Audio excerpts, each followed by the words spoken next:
नमस्कार, मैं हूं विकास कुमार मिश्रा। स्वागत करता हूं आपका दूरदर्शन के इस खास कार्यक्रम जिसका नाम है नेपाल सेंट्रिक। दर्शकों, मित्रता बेहद खास और अनमोल होती है। मित्र वो साथी है जो हर परिस्थिति में अपने साथी मित्र का साथ देता है, चाहे वो कोई भी परिस्थिति हो, कैसी भी कठिन परिस्थिति हो, वो डटकर उसके साथ खड़ा होता है। आज हम ऐसे ही मैत्री संबंध की बात करेंगे। हम बात करेंगे भारत नेपाल मैत्री संबंध की। भारत नेपाल संबंध किस तरह से दिन प्रतिदिन प्रगाढ़ता की ओर बढ़ता जा रहा है, आज हम इन सब बातों पर चर्चा करेंगे। और इस पर चर्चा करने के लिए हमारे साथ मौजूद हैं प्रोफेसर राकेश रंजन जी। सर, आपका बहुत बहुत स्वागत है हमारे इस खास कार्यक्रम में।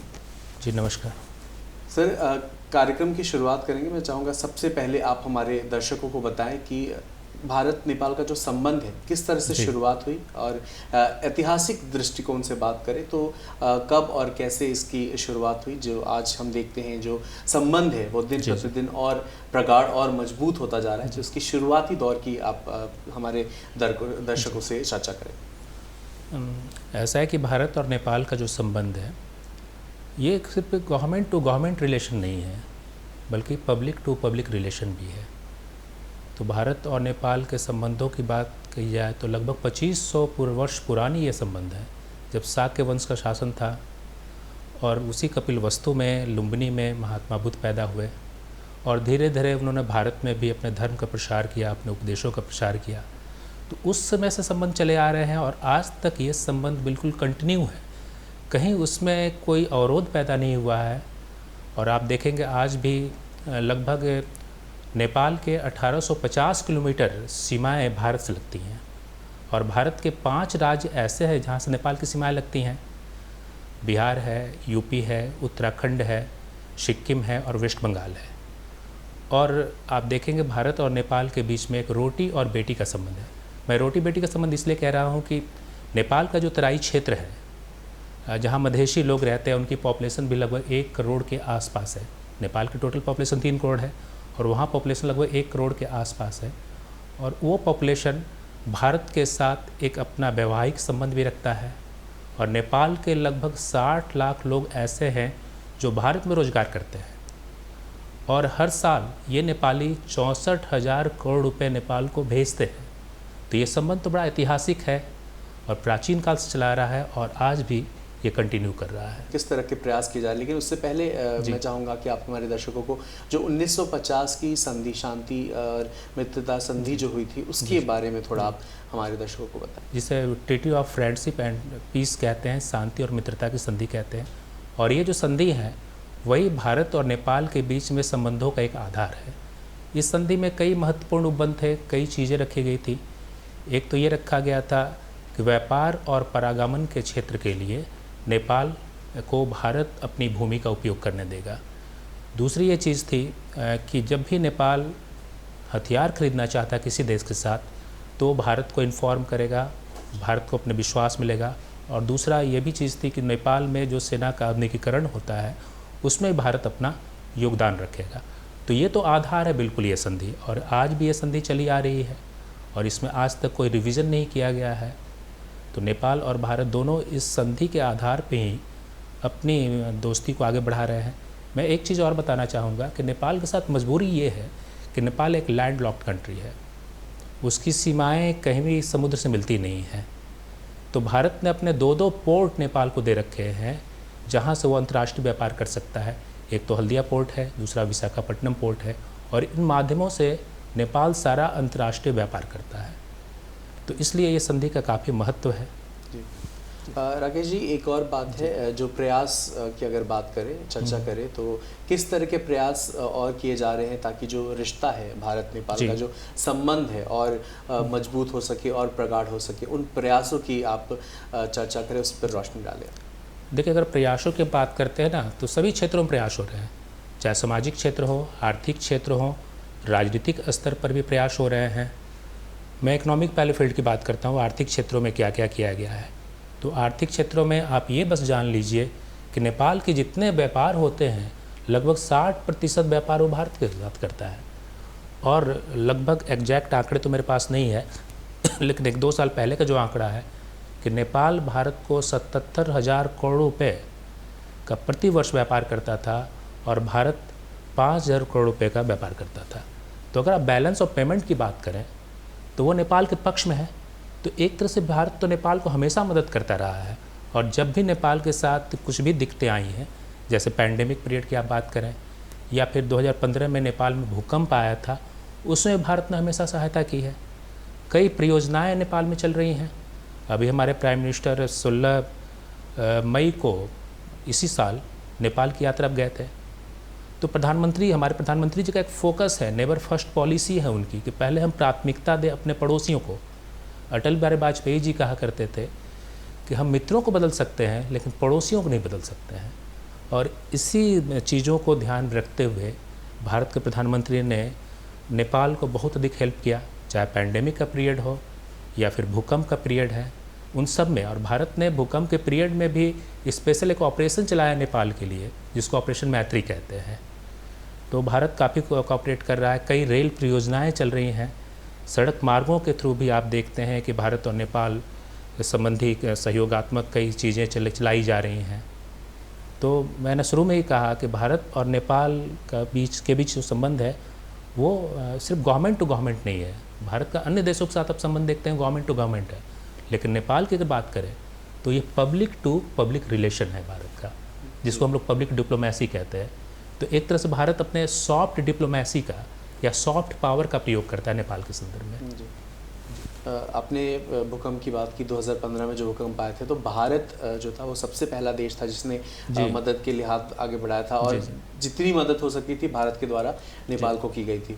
वहीं आपने पैंडेमिक की बात की, पैंडेमिक में भी कई चीज़ें, कई ग्रास रूट जो फैसिलिटीज़ है, जो मदद है वो सरकार द्वारा, भारत सरकार द्वारा जो है वो प्रदान की गई थी नेपाल को। इसके बारे में आप किस तरह की मदद पैंडेमिक के दौरान, जो कोरोना काल था उस वक्त, किस तरह की मदद की गई थी उसके बारे में थोड़ा बताएं। ये देखिए, अभी इतना पिछले 5-6 वर्षों से आप देखेंगे तो 2-3 तरह की चीज़ें, 2-3 तरह की दिक्कतें नेपाल के साथ आई। एक तो 2015 में वहाँ भूकंप आया, और भूकंप तो अचानक आता है। भारत पहला कंट्री था जिसने 10 घंटे के भीतर एनडीआरएफ की अपनी टीम भेजी, और एनडीआरएफ की टीम में हमारे 700 जवान वहाँ जाकर काम किया। भारत ने लगभग 23 टन दवाइयों का सप्लाई किया, और भारत की 17 डॉक्टर्स की टीम वहाँ पर जाकर दिन रात काम करती रही।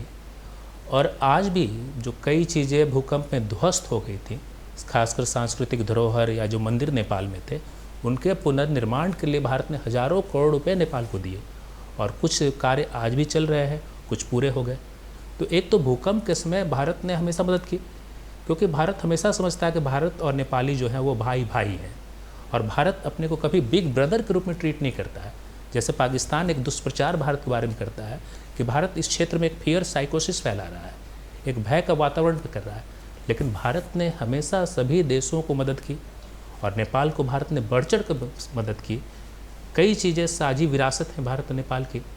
जैसे नेपाल की पॉपुलेशन में आप देखेंगे 80% हिंदू रहते हैं, भारत की पॉपुलेशन में भी लगभग उतने हिंदू रहते हैं।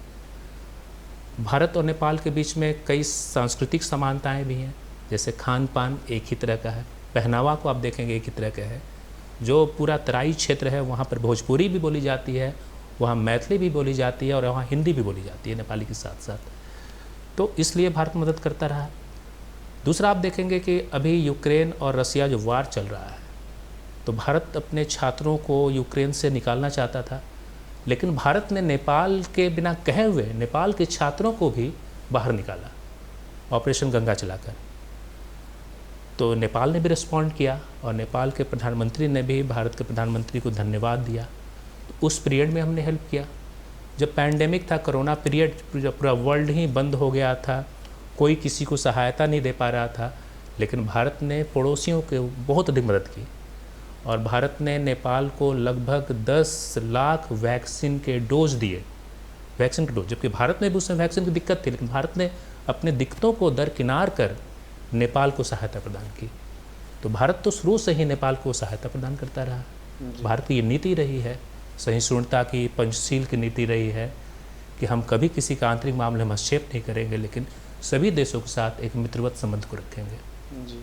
भारत ने हमेशा एक सच्चे साथी और एक अच्छे पड़ोसी की तरह हमेशा मदद की है, और जितनी भी कठिन परिस्थिति हो नेपाल के साथ जो है हमेशा खड़ा रहा है, डटकर खड़ा रहा है, और एक अच्छे साथी की तरह उन्होंने हर परिस्थिति में उनकी मदद की है। जी। अगर बात करें योजनाओं की, विकास योजनाओं की, किस तरह की विकास योजनाएं, जैसे अगर रेल परियोजना की बात करें तो वो भी एक मजबूत रिश्ते की पहल कह सकते हैं, और चूंकि रेल परियोजना की शुरुआत होगी, रेल परियोजना की बात हुई तो वो रिश्ते और मजबूत बन सकते हैं। तो किस तरह की रेल योजना परियोजना जो है वो कहाँ से, किस तरह से ये परियोजना काम करेगी, कहाँ से रेल सेवाएं शुरू होंगी, उसके बारे में आप थोड़ा बताएं। भारत और नेपाल के बीच में कई रेल परियोजनाएं शुरू हो रही हैं।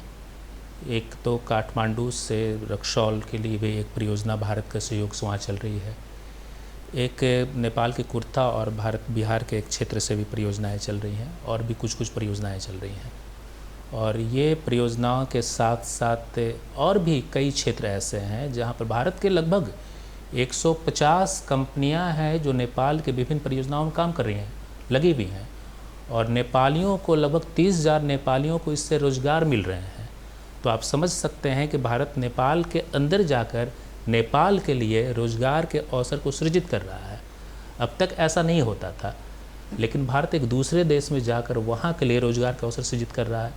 तो एक तो ये सब परियोजनाएं चल ही रही है रेल संबंधी, दूरसंचार संबंधी भी कई परियोजनाएं चल रही हैं। एजुकेशन सिस्टम पर बहुत अधिक काम करने की ज़रूरत थी नेपाल में, और भारत ने काफ़ी इस संदर्भ में प्रगति हासिल की है। भारत में साक्षरता का स्तर बढ़ा है, लेकिन नेपाल में साक्षरता का स्तर कम था। तो अभी हमारे प्रधानमंत्री जी का जो विजिट हुआ नेपाल में, वहाँ पर त्रिभुवन यूनिवर्सिटी के साथ, फिर लुम्बिनी में एक यूनिवर्सिटी है, लुम्बिनी यूनिवर्सिटी के साथ भी समझौता हुआ, और भारतीय अध्ययन पीठ की स्थापना की बात कही गई, डॉक्टर अंबेडकर अध्ययन पीठ की स्थापना की बात कही गई है, और मद्रास IIT मद्रास और काठमांडू यूनिवर्सिटी के बीच में भी एक समझौता हुआ है। उसमें है कि दोनों मिलकर एक इंटीग्रेटेड डिग्री कोर्स शुरू करेंगे। तो इस तरह से कई चीज़ें हैं जो भारत की परियोजनाएं वहाँ चल रही हैं, जिससे नेपाल को बहुत सहायता मिल रही है। तो भारत छोटे से छोटे देश का भी महत्व समझता है। हम ये कभी नहीं समझते हैं कि नेपाल भारत के क्या काम आ सकता है, बल्कि ये हमारी मानवता है, हमारी सहिष्णुता है, हमारी पुरानी परंपरा है कि हम सारे देश, चाहे नेपाल जैसे छोटे देश हो, भूटान जैसा छोटा देश हो, या अमेरिका जैसा बड़ा देश हो, शक्तिशाली देश हो, हम सबको हेल्प करेंगे। और ऐसा भी नहीं हम कोई कंडीशन नेपाल को नहीं लगाते हैं, हम एक तरफा सहायता करते हैं। पहले भी आपने देखा होगा गुजराल सिद्धांत में इन्हीं चीज़ों को रखा गया था। अभी नेबर फर्स्ट पॉलिसी जो रखी गई है उसमें भी इन सब चीज़ों को रखा गया है। और अगर बात करें अन्य क्षेत्रों में विकास की बात करें, सुरक्षा या अन्य जो और विकास योजनाएं हैं, वो कौन कौन सी अभी चल रही हैं, उसके बारे में आप थोड़ा बताएं। हाँ, ये भारत ये भी चाहता है, 1950 की जो treaty of friendship and peace थी, उसमें एक प्रोविज़न ये भी था कि नेपाल के सेनाओं का आधुनिकीकरण किया जाए। तो भारत नेपाल के सेनाओं के आधुनिकीकरण के लिए काठमांडू में भी एक इंस्टीट्यूट में पार्टिसिपेट करता है, उनके साथ भागीदारी करता है। भारत नए जो उपकरण हैं वो तो उनको प्रदान करता है, उनको ट्रेनिंग भी देता है। और भारत और नेपाल के बीच में 2011 से ही एक जॉइंट मिलिट्री एक्सरसाइज, संयुक्त सैन्य अभियान चल रहा है, और उसका नाम है सूर्यकिरण, ठीक है ना। तो भारत नेपाल के साथ सैन्य के क्षेत्र में भी बहुत अधिक कोऑपरेट करता है, सहयोग करता है। तो ये सब परियोजनाएं भारत सरकार के द्वारा वहाँ चलाई जा रही हैं। और छात्रों की आपने भी बात कही थी कि भारत हर साल 3,000 छात्रों को स्कॉलरशिप दे रहा है। और अगर सेनाओं की बात करें तो गोरखा रेजिमेंट सभी लोग जानते हैं, और उसमें गोरखाओं की भर्ती होती है। लगभग 32,000 सेना उसमें है, उसमें अधिकांश गोरखा ही हैं। और यही नहीं, भारत अभी भी 1 लाख पुराने सैनिकों को, जो नेपाली हैं, नेपाली मूल नागरिक हैं, उन्हें भारत सरकार पेंशन दे रही है, और इन पेंशन पर लगभग 3,000 करोड़ रुपए खर्च हो रहे हैं जी। तो भारत सभी क्षेत्रों में नेपाल के साथ सहयोग कर रहा है जी। अगर आवागमन की बात करें तो भारत से नेपाल जाना या नेपाल से भारत आने में पासपोर्ट की ज़रूरत नहीं पड़ती जी। आप आराम से आ जा सकते हैं। तो क्या हम कह सकते हैं कि ये भी एक प्रयास है, ये भी एक तरीका है जो देख सकते हैं कि ये रिश्ता है और मजबूत और बेहतर देखने को मिल सकता है या देखा जा सकता है? जी जी हाँ, ये भी प्रावधान ना 1950 की संधि में जिन चीज़ों को विकास जी आपने कहा, वो 1950 की संधि में भी इन चीज़ों को रखा गया था कि व्यापार और पारागमन आने जाने की निर्बाध स्वतंत्रता और भारत नेपाल के बीच में रहे। तो हम लोगों ने जैसा शुरू में ही कहा कि भारत और नेपाल के लोगों के बीच में रोटी और बेटी का संबंध है, मैरिज रिलेशन भी है, ब्लड रिलेशन भी है। तो ऐसे आप जब एक ब्लड या एक ये रिलेशन के लोग रहते हैं, उन्हें आप कैसे रोक सकते हैं बॉर्डर के द्वारा? बॉर्डर ऐसे नहीं होने चाहिए जो इसे हम पैदा करें, और कोई भी बॉर्डर हो, भारत और नेपाल के लोगों के बीच की जो दिलों की दूरियां हैं उनको वो कम नहीं कर सकते हैं। आपको याद होगा कि कोल्ड वार के समय एक बर्लिन वॉल हुआ करता था। जर्मनी के बर्लिन शहर के बीचों बीच एक बर्लिन वॉल खड़ा कर दिया गया था। एक तरफ पश्चिम जर्मनी और एक तरफ पूर्वी जर्मनी था, और उस वॉल के ऊपर लोहे के कटीले तार लगा दिए गए थे और उस पर करंट दौड़ाया जाता था। और जब वॉल बनाया गया तो एक परिवार के कई लोग उस तरफ चले गए, कई लोग इस तरफ रह गए, और उसके बाद वो लोगों ने पार करने का प्रयास किया और कई लोग मर गए उस करंट के लगने से। तो भारत और नेपाल के बीच में ये चीज़ बिल्कुल नहीं है।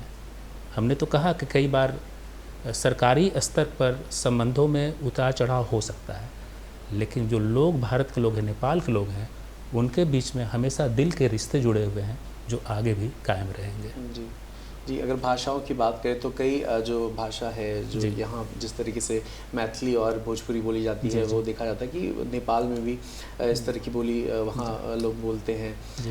खान पान में भी बहुत ज़्यादा अंतर देखने को नहीं मिलता है। लेकिन नेपाल में जो तराई का क्षेत्र है उसकी पॉपुलेशन लगभग 90 लाख से 1 करोड़ के आसपास है, और इसमें से अधिकांश लोग ऐसे हैं जो मैथिली भाषा बोलते हैं, भोजपुरी बोलते हैं और हिंदी भी बोलते हैं। पहनावा भी बिल्कुल एक जैसा है, जैसे भारत में महिलाएं साड़ी पहनती हैं, नेपाल में भी देखेंगे महिलाओं को आप साड़ी पहनती हैं। वो जो लोग पर्व हैं उन्हें भी हम मनाते हैं, नेपाल के भी लोग मनाते हैं, भारत में भी के लोग मनाते हैं।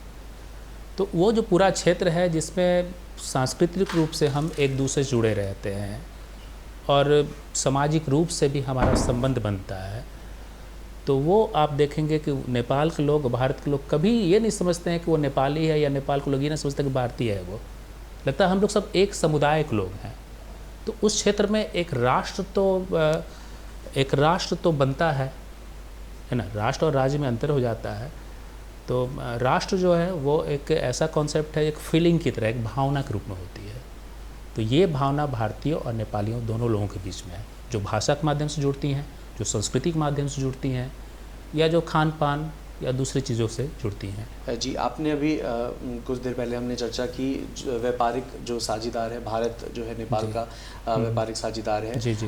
विदेशी स्रोत की बात करें, निवेश की बात करें तो भारत जो है वो सबसे बड़ा स्रोत है। इसके बारे में आपका क्या कहना है? ये अगर इकोनॉमिक डेवलपमेंट को आप देखेंगे, खासकर 1991 के बाद से जब ग्लोबलाइजेशन शुरू हुआ, पूरे वर्ल्ड में जो पुरानी आर्थिक संबंध थे सब में बहुत अधिक परिवर्तन हुआ, और उसने राजनीतिक संबंधों को भी प्रभावित किया। हर देश ये चाहता था कि विदेशी पूंजी का निवेश हमारे देश में हो, खासकर जो इतने विकासशील देश हो, चाहे भारत हो या नेपाल हो। तो नेपाल में अच्छा खासा फॉरेन इन्वेस्टमेंट है, विदेशी निवेश है, और भारत का इन्वेस्टमेंट लगभग 29 पॉइंट समथिंग है, मतलब ऑलमोस्ट 1/3 जितने विदेशी पूंजी निवेश हुए हैं नेपाल में, उसमें भारत का योगदान है। और अभी भी भारत से व्यापार बहुत अधिक नेपाल का चल रहा है। नेपाल जिन वस्तुओं का निर्यात करता है उनसे जो राशि प्राप्त होती है वो नेपाल को ज़्यादा प्राप्त होती है, और अच्छा खासा ज़्यादा प्राप्त होता है। मैंने अभी कुछ दिन पहले बताया था कि भारत लगभग 5,000-6,000 करोड़ रुपए की वस्तुओं का निर्यात करता है, और नेपाल लगभग 77,000 करता है। तो आप ये देखें कि ये जो भुगतान संतुलन है वो नेपाल के पक्ष में जाता है। तो भारत उनको पेट्रोलियम प्रोडक्ट सस्ते दामों पर बेचता है, सीमेंट बेचता है सस्ते दामों पर, जो भारी मशीनरी हैं उनका निर्यात भी करता है, मोटर पार्ट्स का भी निर्यात भारत करता है। और नेपाल भारत को आप देखेंगे कि जो जूट है जो धागे बहुत सारे बनते हैं, पॉलिस्टर और दूसरे धागे बनते हैं, कॉटन के धागे, उनका निर्यात करता है, शूज़ का निर्यात करता है, सैंडल का निर्यात करता है, इन सब चीज़ों का निर्यात करता है। और लगभग 60 लाख जो नेपाली हैं उनके रोज़गार भारत से चल रहे हैं, भारत में रह के काम कर रहे हैं। अगर आप तुलना करेंगे तो भारत के 5 लाख लोग वहाँ काम कर रहे हैं और नेपाल के 60 लाख लोग काम कर रहे हैं। तो भारत तो नेपाल के डेवलपमेंट के लिए शुरू से ही खड़ा है और आज भी भारत कई परियोजनाओं के माध्यम से उसको आगे बढ़ा रहा है, समर्थन दे रहा है और नेपाल भी इन चीज़ों को समझता है। अभी जो वहाँ के प्राइम मिनिस्टर हैं शेरबहादुर देउवा जी, उन्होंने कई बार प्रधानमंत्री जी का धन्यवाद किया, चाहे वो अभी यूक्रेन रशिया वार के समय भी, चाहे और भी चीज़ों में, तो उन चीज़ों को नेपाल भी महसूस करता है। राकेश जी, अगर पन बिजली परियोजना की बात करें तो पन बिजली परियोजना क्या है, उसके बारे में थोड़ा आप हमारे दर्शकों को बताएं। असल में बिजली के जो परंपरागत स्रोत हैं वो कोयले से हमें बिजली मिलती थी, जिसको थर्मल पावर हम लोग कहते हैं। लेकिन हाइडल पावर प्रोजेक्ट हम पानी से बिजली निकालते हैं। तो कोयले तो कभी उसका एक निश्चित ये है भंडार है और अगले 20 साल 25 वर्षों में वो भंडार समाप्त हो जाएगा, तो बिजली का बहुत बड़ा संकट उत्पन्न होगा। तो कई अल्टरनेटिव एनर्जी के सोर्सेज भी हैं जिसमें पन बिजली भी है और नेपाल के पास बहुत बड़ी क्षमता है पन बिजली की। भारत की कई नदियां हैं, आप बिहार में भी देखेंगे कि उत्तरी बिहार में कई बार बाढ़ आता है तो हम कहते हैं कि नेपाल ने नदी का सारा पानी छोड़ दिया। बिहार में बारिश नहीं हुई लेकिन बिहार में बाढ़ आ गया। बारिश नेपाल में होती है, बाढ़ बिहार में आ जाता है। तो नेपाल में जो नदियां हैं वो पहाड़ों से निकलती हैं, नीचे गिरती हैं, तो एक बड़ा आइडियल कंडीशन है कि हम पन बिजली वहाँ से उत्पन्न कर सकते हैं। तो नेपाल की जो कैपेसिटी है ना, वो 60,000 मेगावाट बिजली का उत्पादन वो कर सकता है, लेकिन बहुत ही कम हो रहा है। तो भारत ने अभी अरुण परियोजना शुरू की है नेपाल के लिए और भारत ने नेपाल को ये भी कहा है कि आप बिजली का निर्यात हमें करें, हम बिजली आपसे खरीदेंगे, हम आपसे बिजली खरीदेंगे। तो नेपाल को इसका रेवेन्यू का भी फ़ायदा होगा और भारत अन्य कई पन बिजली परियोजनाओं में भी नेपाल के साथ सहयोग कर रहा है। तो अगर ये सब चीज़ें सब सही ढंग से चलेंगी, कई परियोजनाओं का निर्माण हुआ, तो नेपाल में बिजली की किल्लत नहीं होगी और भारत तो लगभग आत्मनिर्भर हो गया। भारत में बिजली की बहुत बड़ी समस्या नहीं है। अभी हमारे प्रधानमंत्री जी ने भी कहा था कि भारत के हर गांव को बिजली से जोड़ दिया गया है। तो ये भारत की इस क्षेत्र में आत्मनिर्भरता हो गई है बिजली के क्षेत्र में, लेकिन नेपाल को इससे फ़ायदे होंगे। इसलिए भारत नेपाल से कह रहा है कि आपसे हम बिजली खरीदेंगे, कि आपको फ़ायदा है। अगर सड़क निर्माण की बात की जाए तो सड़क निर्माण में भी भारत ने सड़क विकास किस तरह से मदद की है भारत ने, उसके बारे में आप थोड़ा बताएं। भारत नेपाल के बीच में तो कई सड़कों का निर्माण कार्य अभी भी चल रहा है और ख़ासकर नेपाल के अंदर भी नेपाल के अंदर में भी जो कई जो पहाड़ी क्षेत्र हैं वहाँ पर सड़क निर्माण बड़ा दुर्गम कार्य है। तो इसलिए नेपाल के दूरवर्ती क्षेत्र के लोग सेंटर से कटे रहते हैं, केंद्र से कटे रहते हैं। तो भारत की कई परियोजनाएं चल रही हैं। भारत और नेपाल के बीच में तो सड़कें हैं ही, ठीक है ना, लेकिन नेपाल के आंतरिक क्षेत्र में भी कैसे हम गाँवों को सड़कों के साथ जोड़ें, इस पर भी भारत ने अच्छे खासे पैसे उनको दिए हैं। कई भारत की कंपनियाँ वहाँ लगी हुई हैं जो अच्छा खासा वहाँ काम कर रही हैं। जी, देखा जाए तो भारत हर जो विकास योजनाएं हैं लगभग उसमें नेपाल की मदद करता आया है। एक मित्र जो है वो, एक साथी जो है वो हमेशा अपने एक दूसरे साथी के साथ खड़ा मिला है और विकास कोशिश हमेशा करता रहता है कि नेपाल भी जो है वो विकास की ओर बढ़े और अलग अलग योजनाएं परियोजनाएं के साथ जो है भारत वो मदद करता आया है। आपका बहुत बहुत धन्यवाद राकेश जी, इस चर्चा में शामिल हुए, हमारे दर्शकों को भारत नेपाल संबंध में तमाम जानकारी दी। लेकिन जाने से पहले मैं चाहूँगा आप हमारे दर्शकों को कोई संदेश देना चाहते हो तो ज़रूर दें। मैं अटल बिहारी वाजपेयी जी की उस बात को पुनः दोहराना चाहूँगा कि हम मित्र बदल सकते हैं, पड़ोसी नहीं। नेपाल मेरा पड़ोसी है और कुछ ऊंच नीच हो, हमें तो अच्छे संबंध उसके साथ रखने ही हैं, क्योंकि पड़ोसी ही हमारा सबसे निकटवर्ती पड़ोसी नेपाल है। हमें भी जब ज़रूरत पड़ेगी तो नेपाल के लोग हमारे साथ आएंगे और नेपालियों को ज़रूरत पड़ेगी तो हम उनके साथ खड़े रहेंगे। ये मेरा है। और भारत की विदेश नीति का शुरू से ही अंग रहा है शांतिपूर्ण सहअस्तित्व। कोई छोटा भी देश हो, नेपाल जैसा छोटा देश भी, आप भी रहिए, हम भी रहे, आपका भी अस्तित्व रहे, मेरा भी अस्तित्व रहे। और दोनों शांतिपूर्वक रहे। यही मेरा बहुत बहुत धन्यवाद राकेश जी। के अंक में हमने बात की भारत नेपाल मैत्री संबंध की, उन परियोजनाओं की चर्चा की, हमने जाना कि कौन कौन से विकास क्षेत्रों में भारत द्वारा नेपाल की मदद की जा रही है और अलग अलग परिस्थिति में कैसे भारत ने हमेशा नेपाल की मदद की है। अगले अंक में फिर मिलेंगे, इसी कार्यक्रम में एक नए पहलू पर चर्चा करेंगे और जानेंगे किस तरह से भारत ने प्रयास किया, जो है वो रिश्ते मजबूत किए, भारत नेपाल का जो संबंध है वो कैसे और प्रगाढ़ता की ओर बढ़ता गया।